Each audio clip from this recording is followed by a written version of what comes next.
بسم اللہ الرحمن الرحیم۔ السلام علیکم ورحمۃ اللہ وبرکاتہ۔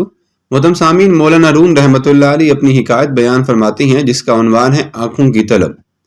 کوہ طور پر تجلی الہی کی زیارت کے بعد حضرت موسیٰ علیہ السلام کے چہرے مبارک پر ایسی قوی چمک رہتی تھی کہ چہرے پر نقاب کے باوجود بھی آپ علیہ السلام کی طرف آنکھ بھر کر کوئی دیکھتا تو اس کی آنکھوں کی بینائی ختم ہو جاتی۔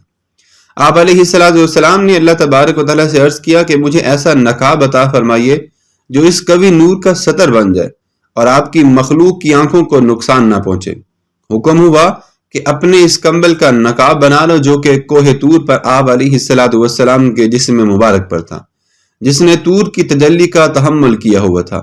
اس کمبل کے علاوہ اے موسیٰ علیہ السلام، اگر کوہ کاف بھی آپ علیہ السلام کے چہرے کی تجلی بند کرنے کو آ جائیں تو وہ بھی مثل کوہ طور پھٹ جائے گا۔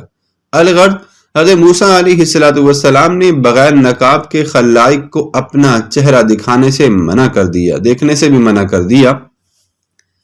آپ علیہ السلام کی اہلیہ حضرت صفورہ علیہ السلام آپ کے حسن نبوت پر عاشق تھی۔ نقاب جو نظروں کے درمیان حائل ہو گیا تھا تو وہ اس سے بے چین ہو گئی۔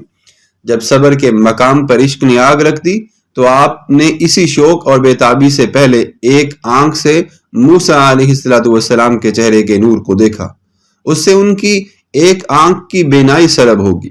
اس کے بعد بھی ان کو صبر نہ آیا، دل اور آنکھوں کی طلب اور بڑھ گئی۔ نظارہ تجلیات طور کا حضرت موسیٰ علیہ السلام کے چہرے پر دیکھنے کے لیے دوسری آنکھ بھی کھول دی، وہ بھی بے نور ہو گئی۔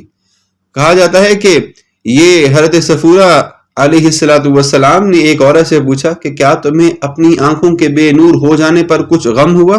آپ نے فرمایا مجھے تو یہ حسرت ہے کہ ایسی 1000 آنکھیں بھی ہوں تو وہ بھی میں ان سب پر اپنے محبوب پر قربان کر دوں۔ حضرت صفورہ نے کہا میری آنکھوں سے نور تو چلا گیا مگر آنکھوں کے حلقے کے ویرانے میں حضرت موسیٰ علیہ السلام کے چہرے کا خاص نور سما گئے ہیں۔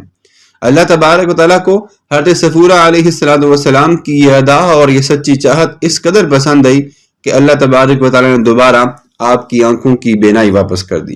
خزانہ غیب سے پھر ان کی آنکھوں کو ایسی بینائی کا نور اور تحمل بخش دیا گیا جس سے وہ حضرت موسیٰ علیہ السلام کے چہرے تاباں کو ہمیشہ دیکھا کرتی تھی۔